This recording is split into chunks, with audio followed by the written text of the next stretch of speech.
लेना न देना मगन रहना, न लेना न देना मगन रहना। अपने आप परोसा है, ईश्वर पर ही भरोसा है। जो भी मिले उसमें खुश रहना, लेना न देना मगन रहना, न लेना न देना मगन रहना।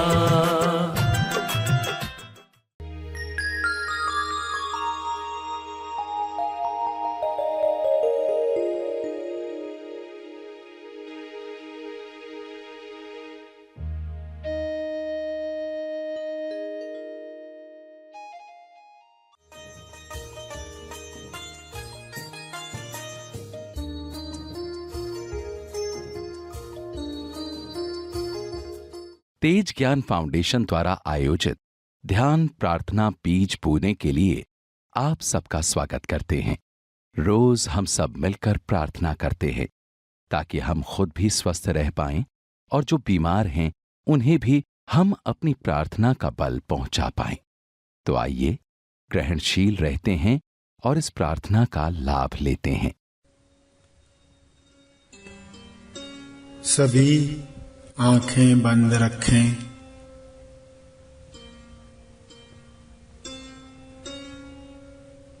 प्रार्थना का समय शुरू हो चुका है। ध्यान प्रार्थना बीज बोने का समय हो चुका है। सभी अपने तरीके से मन ही मन दोहराएं,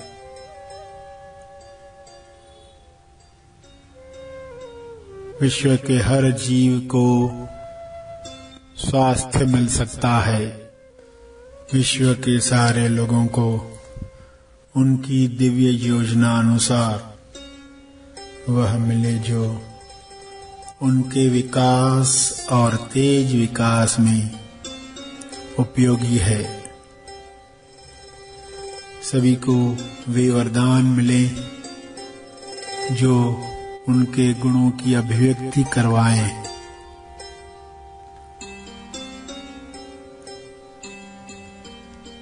सभी को अपनी तरफ से किरणें भेजें। हर किरण विश्व के हर जीव को स्वास्थ्य प्रदान करे, नकारात्मकता दूर करे। हे ईश्वर, सबको सारे नकारात्मक विचारों से मुक्त करो, मुक्त करो। विश्व के हर प्राणी को साहस दो जो डर, लालच, ईर्ष्या, नफरत से बचाता है। अज्ञान में अनजान लोगों को नकारात्मक नरकों से मुक्त करो, मुक्त करो। विश्व के सारे लोग आत्मनिर्भर बन रहे हैं।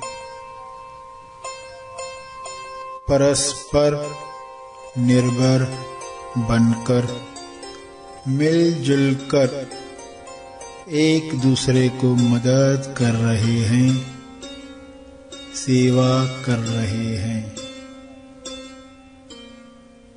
विश्व के सारे लोगों को ज्ञान मिले, समझ मिले, संपूर्ण लक्ष्य मिले। सबकी चेतना ऊपर उठे।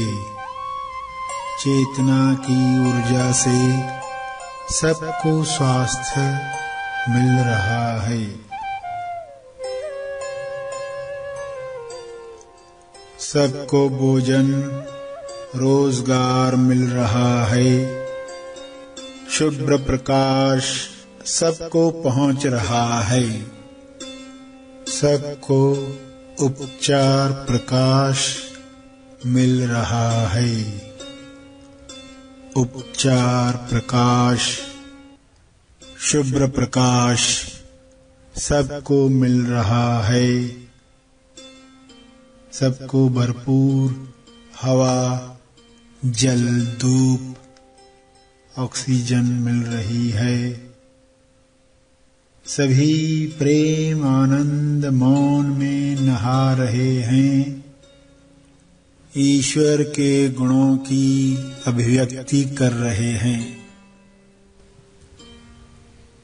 मैं यह दिल से चाहता हूँ, सभी विश्व के सभी जीव ईश्वर की इच्छा अनुसार स्वस्थ रहें, मस्त रहें, प्रेम आनंद और ईश्वरीय मौन में अभिव्यक्ति करें। सभी धन्यवाद के भाव में एक दूसरे की मदद करें। इस वक्त सभी की मिली जुली प्रार्थना से विश्व कल्याण हो रहा है, उत्थान हो रहा है। सभी चेतना के उच्च स्तर पर लौट रहे हैं, लौट रहे हैं। हे ईश्वर, आपकी यह इच्छा पूरी हो रही है। आपकी इच्छा से यह हो रहा है। सभी खोजी इस समझ के साथ जो शब्द उन्होंने सुने, उन शब्दों का चाहे तो सहारा लेकर भाव प्रकट करें। अपने मन में, अपने शब्दों में, अपने चित्रों में, अपने भाव में यह प्रार्थना जारी रखें।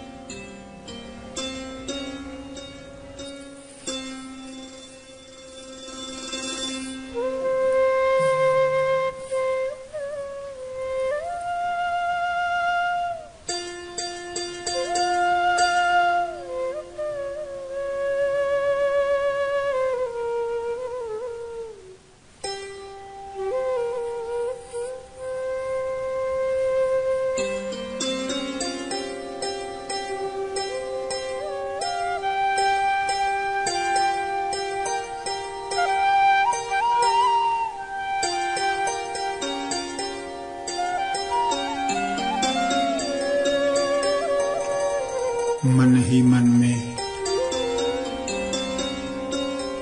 अपने शब्दों में दोहराएं, तरंग प्रसारित करें, हर ओर तरंग प्रसारित करें।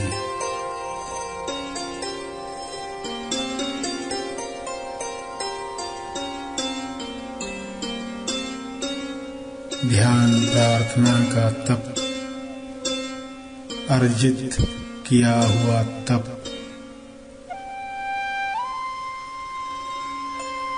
गिलहरी जितना चाहे छोटा सा तप लोक कल्याण के लिए समर्पित करें, समर्पित करें।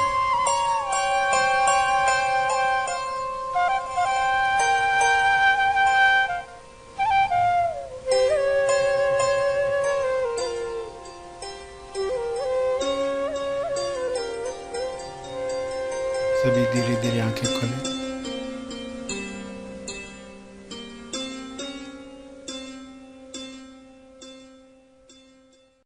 आइए सब ग्रहणशील होते हैं एक चेतना संदेश सुनने के लिए। Inferiority complex. इंफीरियोरिटी का अर्थ क्या है?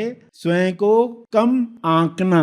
और सुपीरियोरिटी में क्या आता है? स्वयं को श्रेष्ठ आंकना। दूसरों से मैं श्रेष्ठ हूँ, ये भी अज्ञान है। दूसरों से मैं कम हूँ, ये भी अज्ञान है। कुछ लोगों के सामने आपको इंफीरियोरिटी आती है, कुछ लोगों के सामने आपको सुपीरियोरिटी आती है, तो क्या इनकी आवश्यकता है, या जस्ट बचपन में कुछ घटनाओं में आपने वो महसूस किया और आपने गांठ बांध दी? स्कूल में जब आप थे, मित्रों के बीच में थे, जब आपके घर में मेहमान आए थे, अलग अलग घटनाक्रम, कुछ अच्छे बुरे लोग जिन्होंने आपको क्रिटिसाइज किया, कुछ ऐसे लोग जिन्होंने अपनी राय आपके ऊपर थोपी और कहा तेरा स्वभाव ऐसा ही है, और आपने बिना स्वयं से सवाल पूछे अपने अंदर ले लिया, और वह फिर सालों के साथ एक कॉम्प्लेक्स बन गया। दुनिया क्या अनुभव थोप रही है, वो अपना अनुभव मान लिया, तो क्या हुआ, आप जो हो वो नहीं रहे, आप एक फेक पर्सनैलिटी बन गए जो आप नहीं हो, मगर आपने वो मुखौटा ले लिया क्योंकि उसमें सिक्योरिटी थी। तो बच्चा ये करेगा क्योंकि उसको पहले तो सुरक्षित होना है, संसार में, समाज में उसको सुरक्षित रहना है, मगर बड़े होने के बाद फिर से मनन होना जरूरी है। क्या मुझे फेक पर्सनैलिटी के साथ जीना है, क्या मुझे अपने असली पर्सनालिटी में आना है, क्या मुझे इन दोनों के पार बीइंग योर सेल्फ की अवस्था में जाना है, बीइंग योर सेल्फ। तो ये यात्रा है। इंसान पहले जानता नहीं है कुदरत कैसे गाइड करती है, फिर वो ये नहीं जानता है कि लोग जो अनुभव दे रहे हैं वे अपने अनुभव अनुसार दे रहे हैं, क्योंकि उनको लगता है कि सभी ने यही मानना चाहिए जो मैं मानता हूं। तो क्या वो हमें मुक्ति की तरफ ले जाएगा? कुदरत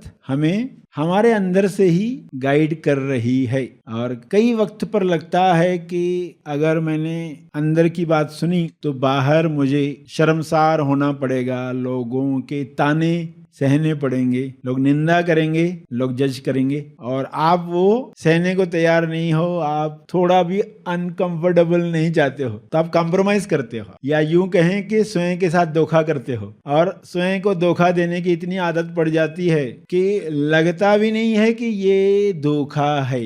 जब लगना भी बंद हो गया तो फिर इंसान वैसे जीते ही जाएगा। फिर वापस जब ऐसा कोई संदेश सुना जाता है तो पर्सन रीथिंक करता है कि सचमुच मेरे जीवन में क्या चल रहा है, क्या ऐसे ही चले बाकी बचा हुआ जीवन, क्या मैं कंफर्ट को ज्यादा इंपॉर्टेंस दे रहा हूं, क्योंकि कुछ कंफर्ट्स तो जमा हो गए हैं, जो तरीका हमने, जो टैक्टिस हमने सीख ली है, उससे एक कंफर्टेबल जीवन तो बन गया है। आप जो जीवन जी रहे हैं उसमें कुछ सूत्र होते हैं, जैसे सूत्र कहता है दो और खुशी से लो, यानी जब आप देते हैं तो ईश्वर को उस पर काम करने का मौका मिलता है। जब आप देते हो वो मल्टीप्लाई आपको लेना होता है, और इंसान लेने में भी कंजूसी करता है अगर उसको पूरा सूत्र नहीं मालूम। वो कहता है मुझे तो देना ही है, मैं किसी से लूंगा नहीं, तो उसने आधा सूत्र समझा है, आधा सूत्र छूट गया है, यानी वो चीयरफुल रिसीवर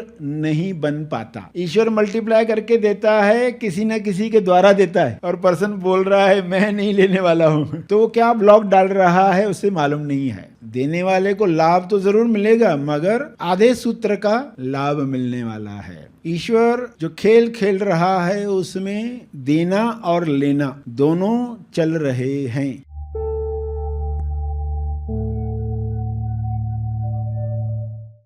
प्रार्थना और मार्गदर्शन का सभी ने लाभ लिया। आइए यहीं पर समाप्त करते हैं, कल फिर मिलेंगे, तब तक के लिए धन्यवाद। Happy thoughts.